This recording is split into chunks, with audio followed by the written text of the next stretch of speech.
Assalamualaikum warahmatullahi wabarakatuh. Di sini saya dari kelompok 12 tentang pembangunan pertanian dan industri.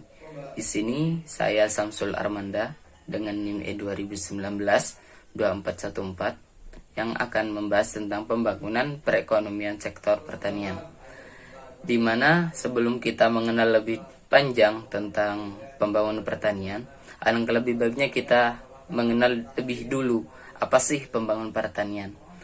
Saya mengambil salah satu dari banyak ahli di dalam sektor ini yang berkompeten di bidang ini, yaitu Atmosfer, di mana beliau mengatakan bahwasanya pembangunan pertanian adalah suatu bagian integral dari suatu pembangunan perekonomian dan masyarakat umum dari suatu negara agraris, di mana negara agraris merupakan salah satu pokok penunjang di dalam perekonomian pembangunannya adalah dengan melakukan cocok tanam atau melakukan sistem pertanian, sehingga mereka bisa memperoleh yang namanya pendapatan dari suatu negara dari sektor pertanian.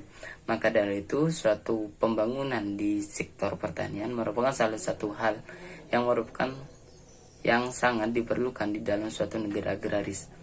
Berikutnya, slide yang kedua adalah secara garis besar ekonomi pertanian. Pembangunan pertanian bukan hanya kegiatan menambah produksi, menambahkan sumber daya alam, mengelola sumber daya alam, akan tetapi secara garis besar di dalam suatu negara agraris disebut sebagai sebuah proses yang menghasilkan norma dan perubahan sosial di dalam masyarakat, sehingga di dalam suatu perekonomian berbasiskan pembangunan dengan ekonomi pertanian dapat memicu yang namanya sosial di dalam kemasyarakatan, bukan hanya sebagai untuk menghasilkan suatu hasil produksi yang mereka olah. Itu. Yang berikutnya adalah peranan sektor pertanian di dalam perekonomian. Yang pertama adalah pusat pemenuhan pangan. Salah satu fungsi pokok atau pekerjaan dari suatu masyarakat sumber daya manusia yang dikelola di dalam negara agraris, otomatis sebagai petani, nelayan, mereka mengelola hasil pangan yang ada di negara tersebut, sehingga sistem pertanian dan negara tersebut dapat menghasilkan yang namanya pendapatan.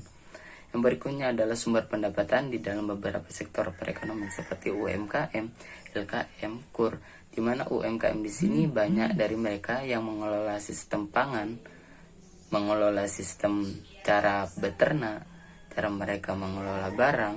Maka dari itu di dalam suatu perekonomian pertanian mereka dapat memperoleh pendapatan dari sektor itu. Yang berikutnya adalah sumber utama pendapatan dan pertumbuhan ekonomi modern, di mana ekonomi modern dengan basis negara agraris merupakan pondasi pokok atau pondasi utama di dalam suatu sektor pertanian atau negara agraris yang mengunggulkan ekonomi pertanian sebagai ekonomi pusat dari negara tersebut. Yang berikutnya adalah realita pembangunan pertanian di Indonesia, di mana realita di Indonesia ada beberapa jenjang, di mana jenjang yang pertama adalah realita 1, yaitu tahun 1969 sampai 1974, di mana poin yang pertama adalah landasan pembangunan pertanian Orde Baru. Yang berikutnya adalah tujuan pertumbuhan ekonomi sebanyak 5% dan perbaikan sarana dan prasarana, merupakan salah satu aspek yang ingin mereka tuju menurut realita pembangunan pertanian yang ada di Indonesia dengan realita 1. Realita 2 atau realita pembangunan pertanian yang ada di Indonesia yaitu sekitar tahun 1974 sampai tahun 1979 dengan target pertumbuhan perekonomian sebanyak 7,5%, yaitu meningkat 2,5% dari realita 1, di mana tujuan mereka adalah mengembangkan pertumbuhan pertanian yang ada di Indonesia.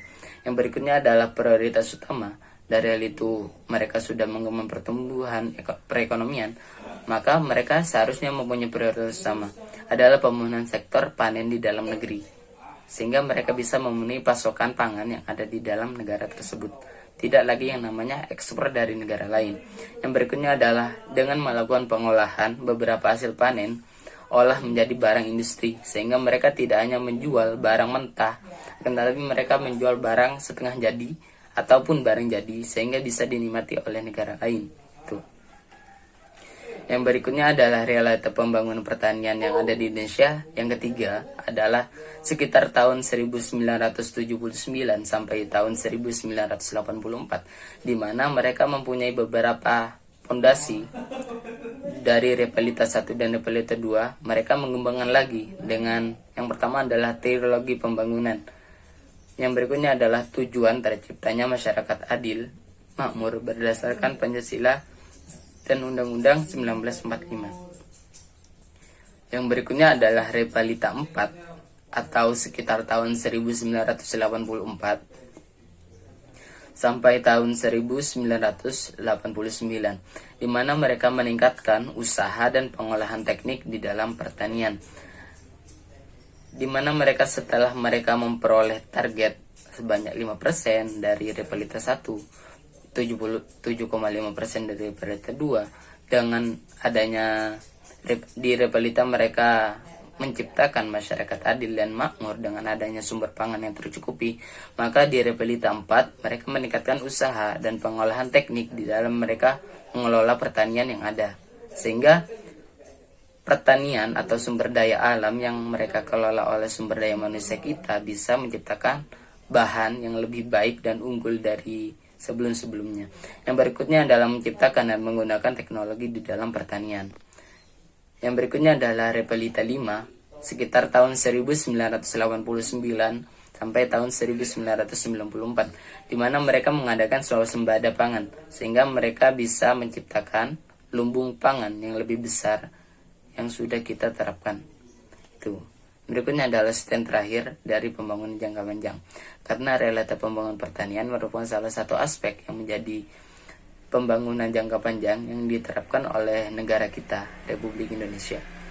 Repelita 6 atau Repelita terakhir dari realita ini adalah tentang pembangunan sektor ekonomi. Yang terakhir adalah peningkatan SDM dalam pengelolaan sistem pertanian berlanjut. Yang berikutnya adalah kebijaksanaan pemerintah di dalam pertanian. Beberapa kebijakan pemerintah di dalam pertanian, ada beberapa lembaga yang berkepentingan atau mempunyai wewenang di dalam mengelola pertanian. Yang pertama adalah KUR atau Kredit Usaha Rakyat. Yang kedua adalah UMKM, Usaha Mikro Kecil dan Menengah.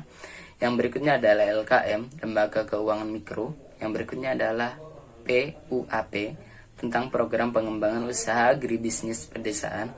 Yang berikutnya adalah pembangunan STA, Subterminal Agribisnis. Yang berikutnya adalah RPPK atau program revitalisasi pertanian, perikanan dan kehutanan. Yang terakhir adalah penerapan GAP, Good Agriculture Practice, di mana mereka salah satu kebijakan pemerintah tersebut mempunyai harapan agar sistem pertanian yang ada di pedesaan, yang ada di dekat kota, mereka mempunyai pertanian yang lebih baik dan lebih unggul dengan adanya beberapa kebijakan pemerintahan di dalam pertanian seperti yang sudah saya sebutkan tadi.